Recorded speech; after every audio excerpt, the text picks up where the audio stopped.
کہ اگر تم نے دل میں رشک پیدا کرنا ہے، دل میں حسرت پیدا کرنی ہے، دل میں تم نے چاہت پیدا کرنی ہے، تو لوگوں اس چیز کی تمنا اور چاہت پیدا کرو کہ اللہ مجھے بھی یہ دولت نصیب فرما۔ اور یاد رکھیے اگر کسی کو یہ دولت نصیب ہو جائے وہ تو خوش قسمت ہے ہی صحیح۔ ذرا غور فرمائیے، میری طرف توجہ فرمائیے، وہ جس کو یہ دولت نصیب ہو جائے وہ تو خوش قسمت ہے ہی صحیح، جس کے دل میں یہ حسرت پیدا ہو جائے اللہ کے ہاں وہ بھی خوش قسمت ہے۔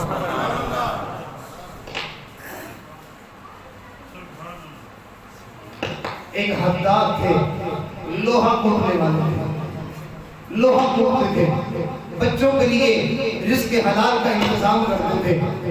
اللہ کی شان، ان کی وفات کے بعد کسی نے دیکھا، اس زمانے کی کسی بزرگ نے، کسی عالم نے خواب میں دیکھا کہ وہ لوہا کوٹنے والا وہ جنت میں ہے، اور جنت میں ہی کیا ہے، امام احمد بن حنبل رحمۃ اللہ علیہ کے وہ جنت میں جو مکان اور گھر ہے، اس لوہا کوٹنے والے بندے کا مکان حضرت امام صاحب کے گھر کے بالکل سامنے ہے۔ بزرگ سمجھتے تھے کہاں امام احمد بن حنبل جن کو اللہ نے اپنا دیدار کروایا، اور ایک بار نہیں، دو بار نہیں، اللہ رب العزت نے 100 بار اپنا دیدار کروایا۔ جب قرآن کریم کے مسئلے کے اوپر ان کو سزا ملی تو کتابوں میں لکھا ہے کہ خواب میں اللہ رب العزت کا دیدار ہوا اور ارشاد فرمایا احمد تجھے میرے قرآن کی وجہ سے تکلیف پہنچائی گئی۔ اچھا احمد تمہیں پھر بہت تکلیف ہوئی۔ علماء نے لکھا ہے جو امام صاحب کے پشت کے اوپر کوڑے برسے تھے، اگر وہ ایک کوڑا کسی ہاتھی کے اوپر لگتا وہ ہاتھی بھی بلبلا پڑتا۔ جو امام صاحب کی پشت کے اوپر کوڑے پڑے تھے، جہاں کوڑا لگتا تھا وہ ساتھ کھڑی بھی کو پھیڑ کے رکھ دیتا تھا۔ جب کہ وہ کوڑے لگ کے ہٹے تو حضرت امام صاحب کی پشت کے اوپر کھال نہیں تھی بلکہ کھال کا قیمہ بنا ہوا تھا۔ اللہ تعالیٰ پوچھ رہے احمد تجھے بڑی تکلیف ہوئی؟ ہاں اللہ تجھے بڑی تکلیف ہوئی۔ اچھا احمد تجھے میرے قرآن کی وجہ سے دکھ اٹھانا پڑا، تکلیف اٹھانی پڑی، لو اس کا انعام ہم تجھے دیتے ہیں، یہ ہمارا چہرہ ہے، جی بھر کے دعا کر۔ یہ امام احمد بن حنبل وہ بزرگ سمجھتے تھے کہ امام صاحب کا کیا مقام ہے، تو انہوں نے خواب میں اس لوہا کوٹنے والے سے پوچھا کہ میاں کہاں تم جو ہے وہ ایک عام سے بندے اور کہاں امام صاحب کا مقام اور مرتبہ، تجھے جنت میں ان کا پڑوس کیسے مل گیا؟ کہنے لگا میں دنیا میں امام صاحب کا پڑوسی تھا، میں دنیا میں امام صاحب کا پڑوسی تھا۔ گرمی کے موسم میں امام احمد بن حنبل رحمۃ اللہ علیہ رات کے وقت میں اپنے گھر کی چھت کے اوپر نفلوں میں نیت مانگتے تھے اور اللہ کا قرآن مزے لے کے پڑھتے تھے، ٹھہر ٹھہر کے آرام آرام سے پڑھتے تھے۔ ان کی آواز میں سنتا تھا، میری آنکھ کھل جاتی تھی، میرے دل میں ایسا کیف اور ایسا سرور پیدا ہوتا تھا کہ میں چاہتا تھا کاش کہ یہ دولت مجھے بھی نصیب ہو جائے، لیکن میں غریب آدمی تھا، میرے پشت کے اوپر میرے بیوی بچوں کا جو ہے وہ وزن تھا، بوجھ تھا، لہٰذا میں سارے دن کام اور مشقت کی وجہ سے تھکا ہوا ہوتا تھا، ہمت نہیں ہوتی تھی، لیکن میرے دل میں تمنا تھی، حسرت تھی، آرزو تھی، کاش کہ یہ سعادت مجھے بھی مل جائے۔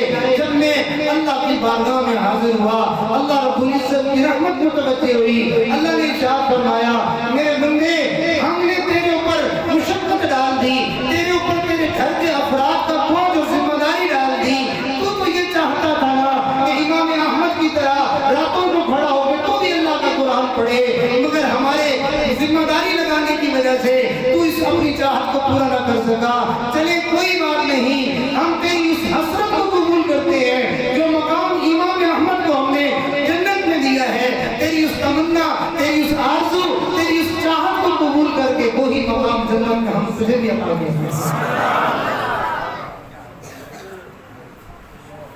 خوش قسمت ہے، خوش قسمت ہے جن کی نسبت قبلی والے سے، خوش قسمت ہے جن کو اللہ نے کلمے کی سعادت اور کلمے کی دولت عطا فرمائی ہوئی ہے۔ میرے پیارو، کبھی کلمے کی نسبت ملنے کے بعد، کبھی ایمان ملنے کے بعد، کبھی جو ہے وہ قرآن جیسی دولت ملنے کے بعد اپنے آپ کو چند ٹکے نہ ملنے کی وجہ سے کبھی بدقسمت نہ کرنا، یہ نہ کہنا میں تو بڑا بدقسمت ہوں۔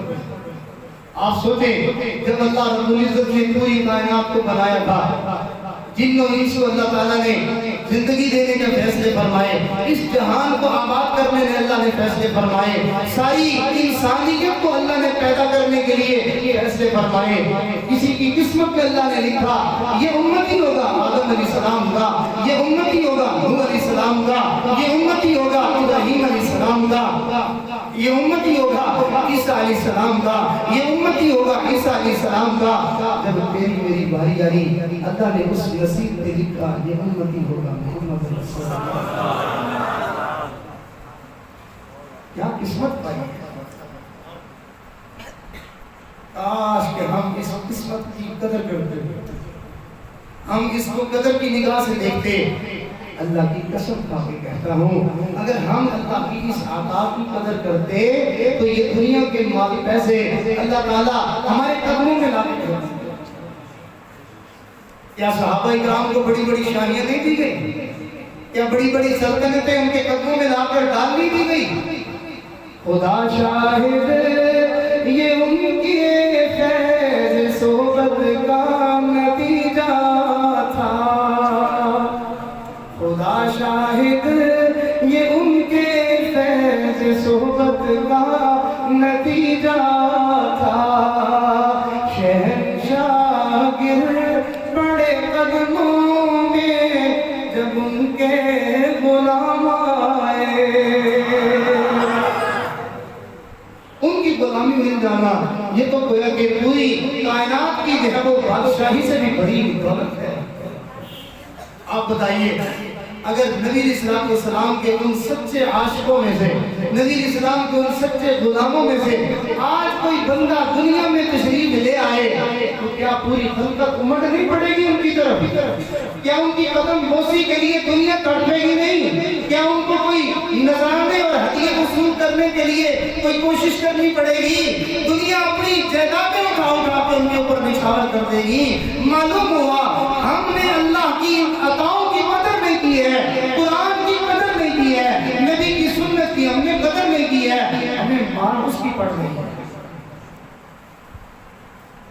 ہمیں مار اس کی پڑ رہی ہے۔ آج کتنے لوگ ہیں جو پریشان ہو جاتے ہیں، جو دکھی ہو جاتے ہیں، جو غمزدہ ہو جاتے ہیں، جو مسائل میں گر جاتے ہیں۔ یہی وہ دولت ہے جس کا نام کلام اللہ ہے۔ اس دولت میں سے صرف ایک چھوٹی سی آیت اٹھا کے کوئی اللہ کا بندہ اس دکھی، اس پریشان حال، اس غمزدہ بندے کو کہہ دیتا ہے کہ اللہ کے قرآن کی اس آیت کو روزانہ اتنی دفعہ پڑھ لیا کرو، لو اللہ کے ایک قرآن کی ایک آیت جو ہے اس کی زندگی کو وہ خوشحال بنانے کا سبب اور ذریعہ بن جاتی ہے، برکتیں ملنے کا ذریعہ بن جاتی ہے، اس کو عزتیں ملنے کا ذریعہ بن جاتی ہے، اس کو صحت ملنے کا ذریعہ بن جاتی ہے، اس کی پریشانیوں کے دور ہونے کا ذریعہ بن جاتی ہے۔ آپ بتائیے، جسے یہ پورا قرآن مل جائے، جس کو نبی کی پوری زندگی مل جائے، بھلا اس کی زندگی میں کوئی دکھ اور کوئی غم اور کوئی مصیبت باقی رہیں گی؟ یہ ہماری کمزوری ہے، ہم نے اللہ تعالیٰ کی نعمتوں کی قدر نہیں کی۔ تو میں یہ بات کر رہا تھا کہ کچھ نعمتیں ہیں جو اللہ تعالیٰ سب کو دیتے ہیں، اور کچھ نعمتیں ہیں جو اللہ تعالیٰ صرف اپنے دوستوں کو دیتے ہیں، اپنے پیاروں کو دیتے ہیں۔ اللہ رب العزت نے ہمیں اپنے دوستوں والی وہ دولت عطا فرمائی ہے، مگر ہم اس کی قدر نہیں کر پا رہے۔ قرآن ہمیں ملا، ہم نے اس کو بند کر کے الماری میں رکھا، نبی کی سنت ہمیں ملی اور اس کو ہم نے یہ کہہ کے کہ زمانہ جدید ہو گیا ہے، ماڈرن ہو گیا ہے، اب جو ہے وہ جدت آ گئی ہے، اب جو ہے یہ چیزیں جو ہے یہاں نہیں چلتی، ماحول نہیں ہے، نبی کی سنتوں کو ہم نے کاٹ کے نبی کی سنتوں کے ہم دشمن بن گئے اور قرآن کے ہم تارک بن گئے۔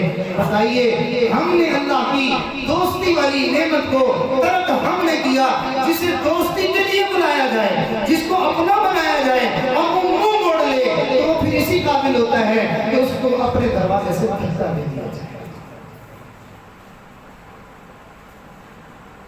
کتنے لوگ ہیں؟ قرآن کی دل میں عظمت نہیں ہے، سنت کی دل میں اہمیت نہیں ہے، نتیجہ کیا نکلتا ہے؟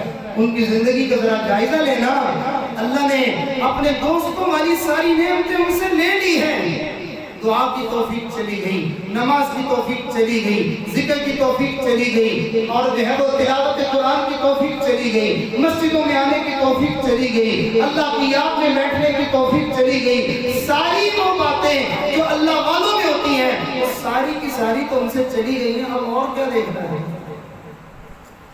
بنی اسرائیل کا ایک عابد تھا، اس سے ایک مرتبہ جو ہے وہ گناہ سرزد ہوا،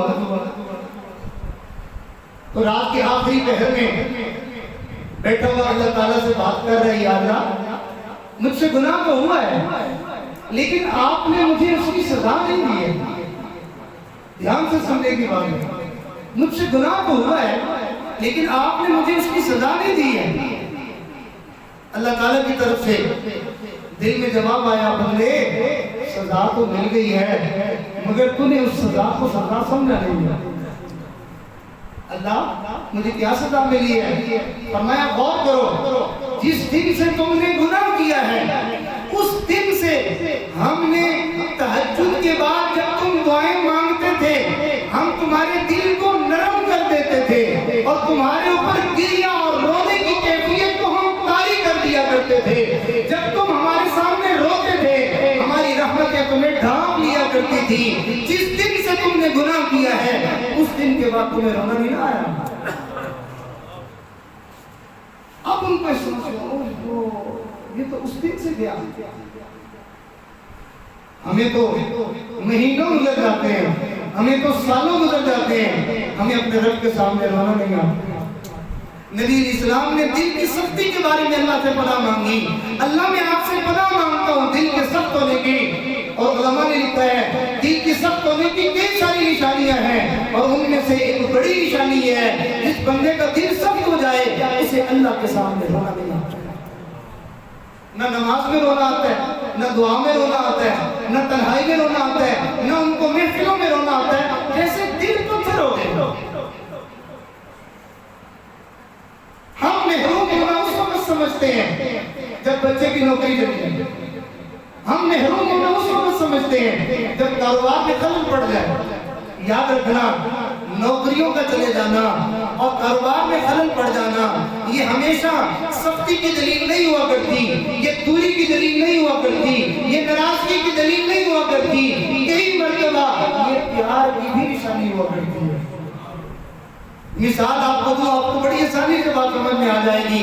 آپ نے کئی مرتبہ دیکھا ہوگا ماں اپنے بیٹے سے محبت کرتی ہے، پیار کرتی ہے، مگر وہ یہ چاہتی ہے کہ میں ذرا اپنے گھر کے کچھ کام سمیٹ لوں۔ اب وہ بچہ ماں سے چپکا ہوا ہوتا ہے، وہ اپنی ماں کو چھوڑنا نہیں چاہتا، ماں اپنے بچے کو دور کرنا چاہتی ہے، تو اس کے دور کرنے کا طریقہ کیا ہوتا ہے کہ اس کے سامنے کچھ کھانے کی چیزیں، کچھ پینے کی چیزیں، کچھ کھیلنے کی چیزیں اپنے اور بچے کے درمیان میں حائل کر دیتی ہے اور بچے کو کہتی ہے بیٹا یہ دیکھو یہ کیسی چیز ہے۔ بچہ جیسے ہی ان کھلونے میں الجھتا ہے ماں وہاں سے سائڈ پہ ہو جاتی ہے، اور جب ماں اپنے کام سے فارغ ہوتی ہے تو وہ بچہ تو منہمک تھا، وہ تو کھلونوں میں لگا ہوا تھا، وہ تو بڑا خوشباش تھا، لیکن ماں چاہتی تھی اب میرے بچے کو میرا وصل مل جائے۔ وہ آتی ہے اور وہ آ کے ایک ہاتھ سے سارے کھلونوں کو یوں ہٹا دیتی ہے، بچہ رونے لگتا ہے، اس کو پکڑ کے سینے سے لگا لیتی ہے۔ وہ تو رو رہا تھا کہ بھی مجھ سے کھلونے نہ لے، مجھ سے چیزیں نہ لے، لیکن ماں چاہتی ہے میرے بیٹے کو میرا وصل مل جائے۔ ایسے ہی کئی مرتبہ بندے اور رب کے درمیان کاروبار آڑے آیا ہوا ہوتا ہے، دنیا کے دھندے آڑے آئے ہوئے ہوتے ہیں۔ اللہ اس کی مصروفیت کو ختم کرنے کے لیے، اس کو اپنا قریب کرنے کے لیے اللہ اس کا کاروبار بند کروا دیتے ہیں، اللہ اس کی ریل پیسے کی تو بند کروا دیتے ہیں۔ کیا مطلب جب کچھ نہیں ملے گا پھر کون یاد آئے گا؟ اللہ۔ ہزاروں غم مٹانے کو خدا کا نام کافی ہے، میری بگڑی بنانے کو خدا کا نام کافی ہے،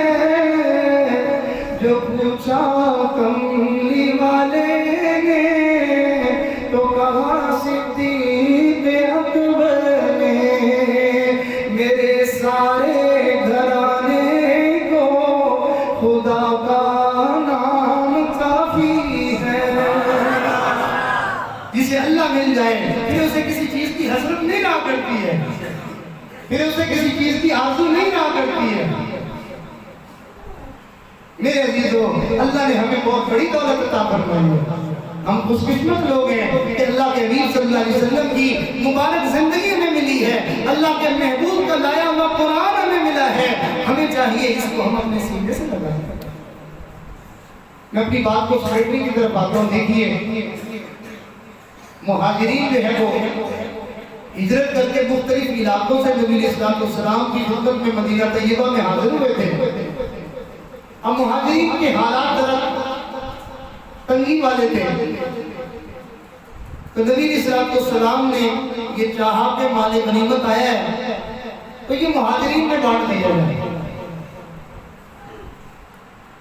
اب انصار صحابہ میں تھے، کسی نوجوان نے جب یہ دیکھا کہ بھی مال صرف مہاجرین کو ملا، ہمیں نہیں ملا، تو انہوں نے جو ہے وہ میچور پن کا مظاہرہ نہ کیا، بلکہ ایک جو ہے وہ جلدی والا معاملہ کر لیا اور یہ کہہ دیا کہ جی دیکھیں، تلواریں ہماری خون سے آلودہ ہوتی ہیں، یعنی جہاد میں ہم آگے آگے ہوتے ہیں، اور جب مال ملنے کی باری آتی ہے تو دیکھو ان انصار کو ساتھ دیکھو۔ اب یہ بات چلتی چلتی نبی علیہ السلام کی خدمت میں پہنچ گئی۔ اللہ کے حبیب صلی اللہ علیہ وسلم کو یہ بات سن کے ذرا دکھ ہوا۔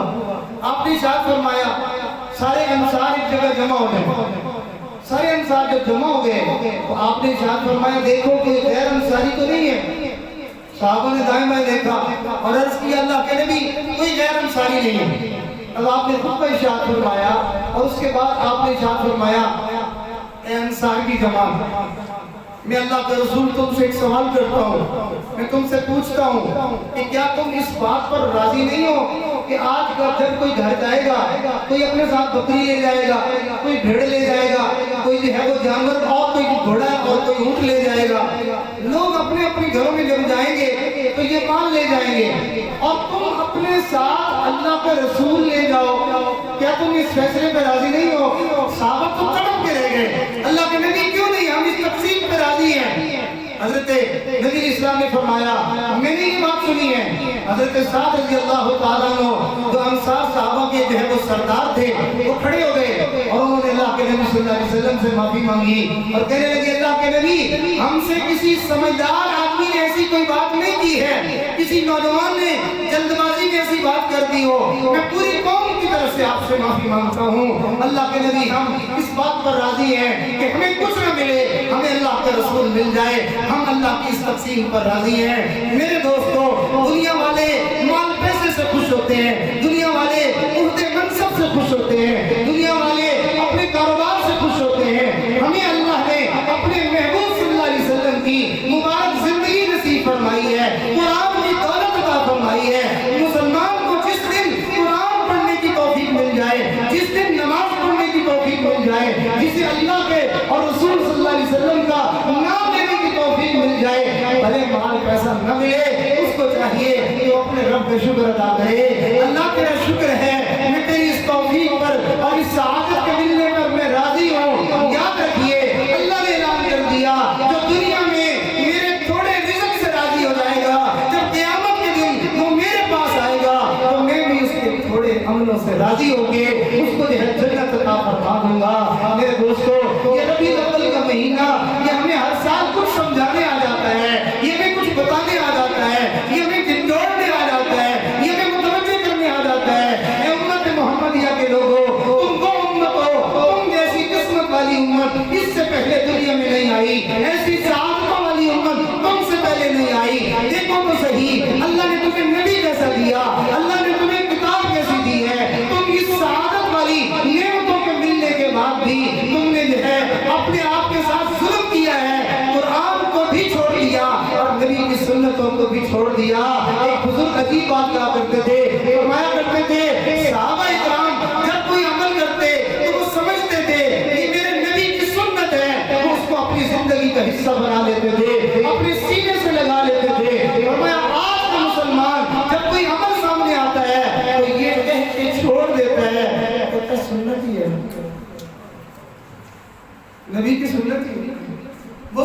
سمجھ کے زندگی کا معمول بناتے تھے، اور ہم نبی کے ایسے عاشق ہیں کہ ہم نبی کی سنت سمجھ کے اس کو ترک کرتے ہیں۔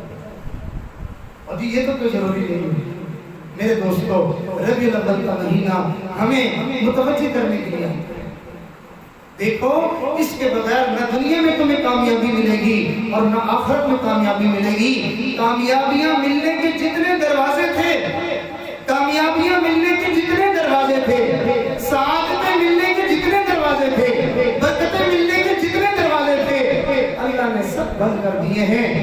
ایک دروازہ اللہ نے کھلا رکھا ہے، اور اس دروازے کا نام محمد رسول اللہ صلی اللہ علیہ وسلم ہے۔ جسے بھی کامیابی لینی ہے، جسے بھی سعادت مندی لینی ہے، نبی اسلام کی تحدیث پر اس کو جانا پڑے گا، ان کی مبارک اداؤں کو اس کو اپنی زندگی میں زندہ کرنا پڑے گا۔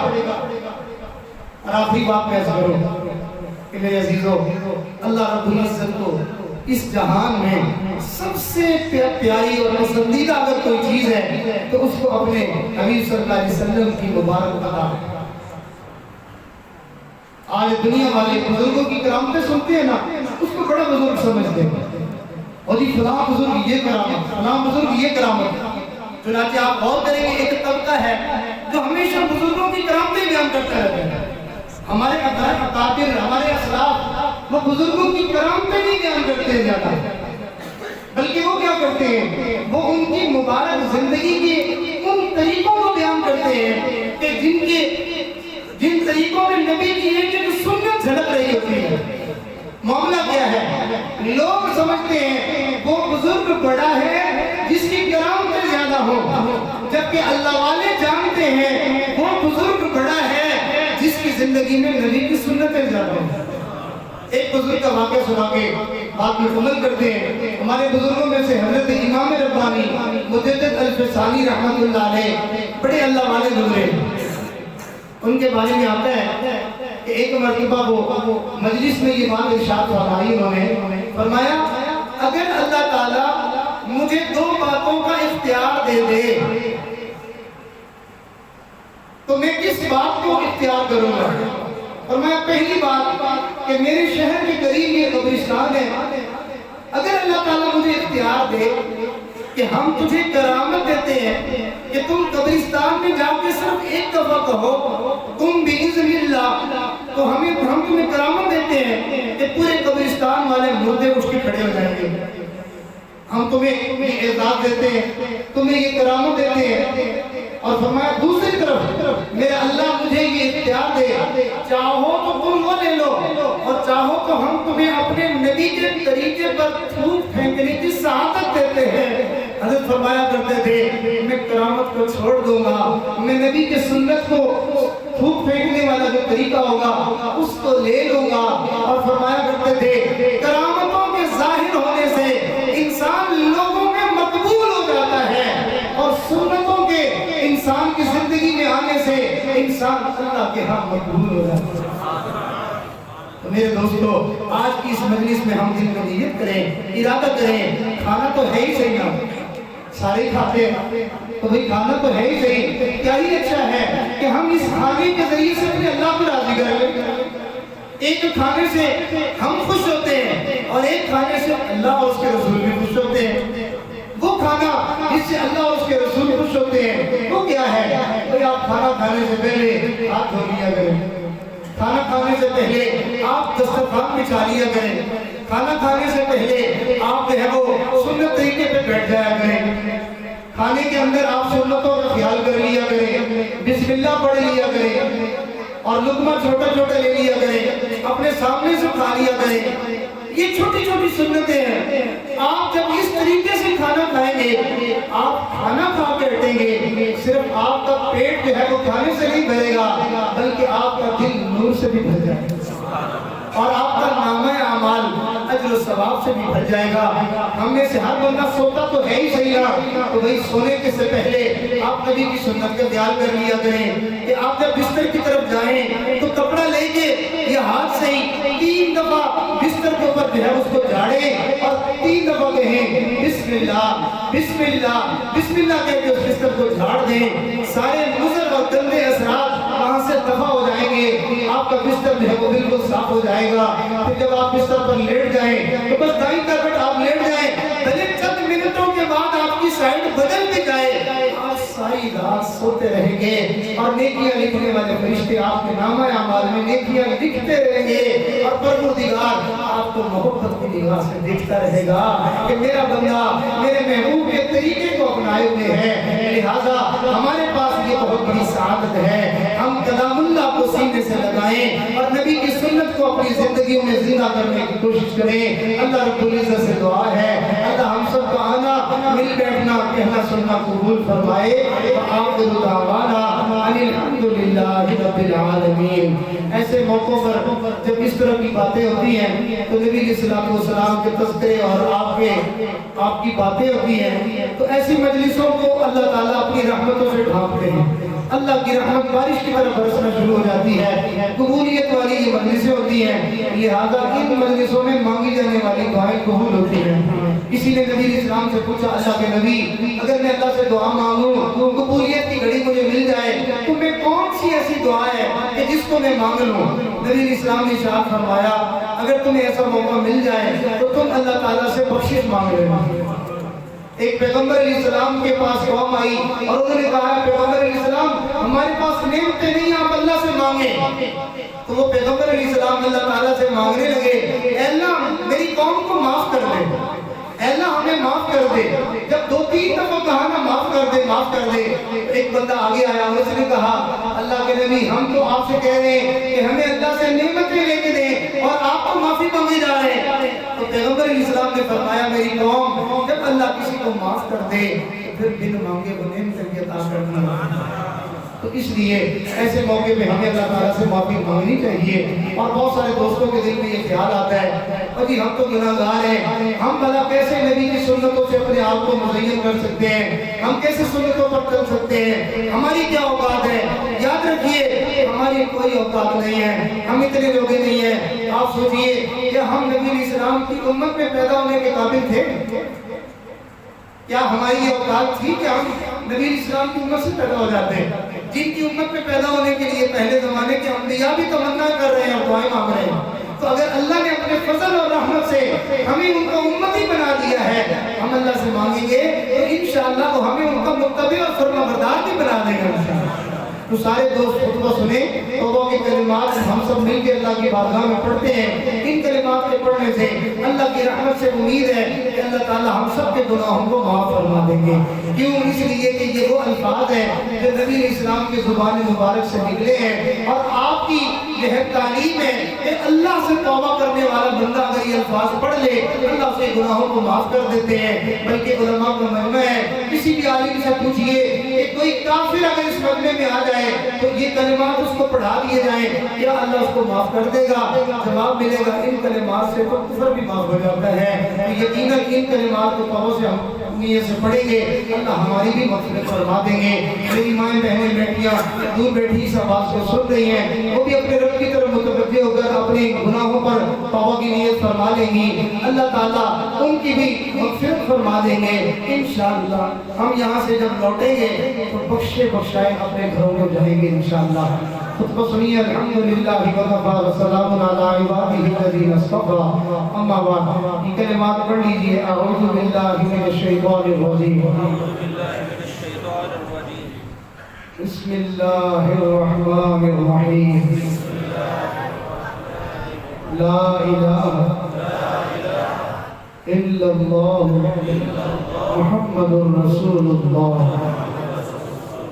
آمنت باللہ وملائکتہ وکتبہ ورسلہ والیوم الآخر والقدر خیرہ وشرہ من اللہ تعالی البعث بعد الموت، آمنت باللہ کما ہوا فی اسمائہ وصفاتہ وقبلت جميع أحكامه إقرارا باللسان وتصديق بالقلب، أشهد أن لا إله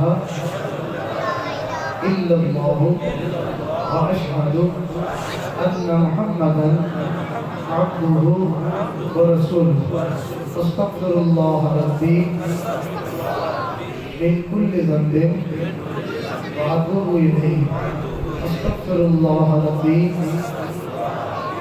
من كل ذنب وأتوب إليه استغفر الله ربي من كل ذنب وأتوب إليه برحمتك یا ارحم الراحمین. ان کلمات کو جس نے سچے دل سے توبہ کے نیت سے پڑھا وہ دل میں یقین کر لے کہ اللہ نے مجھے معاف کر دیا.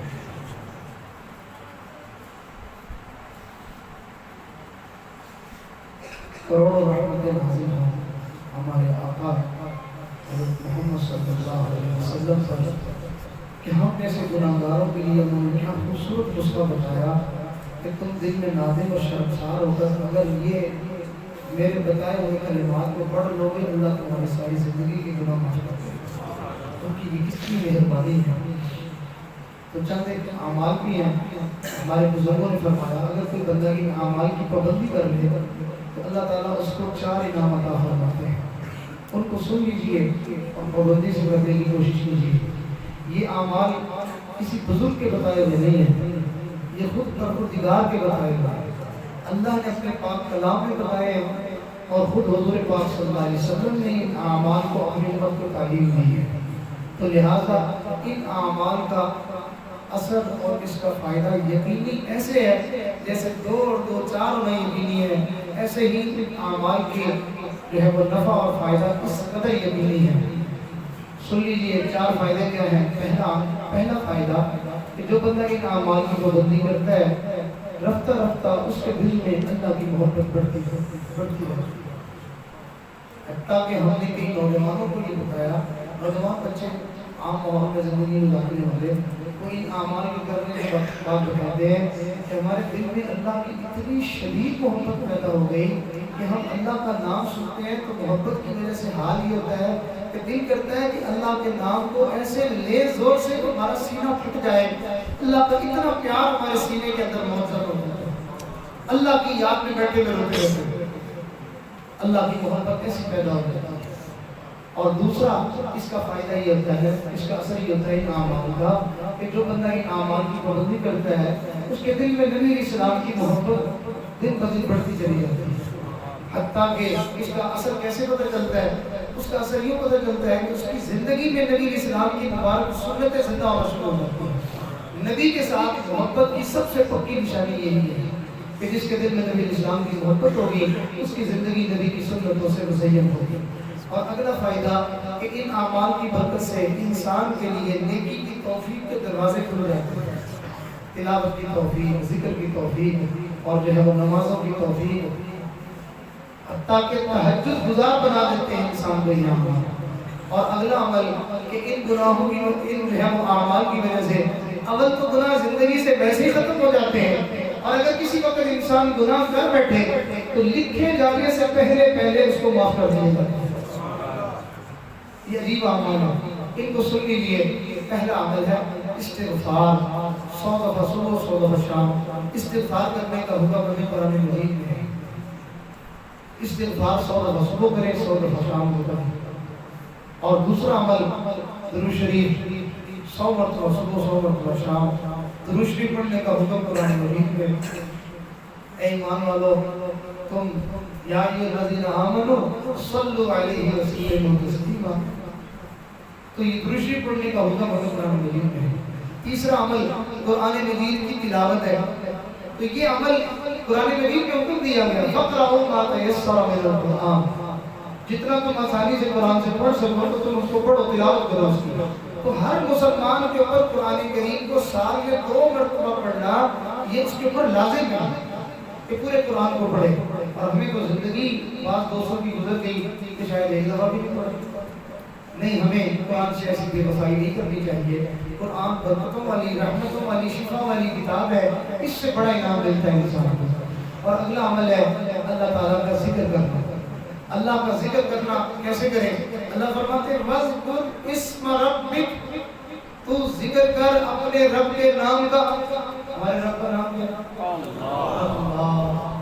تو ذکر کر اپنے رب کے نام کا.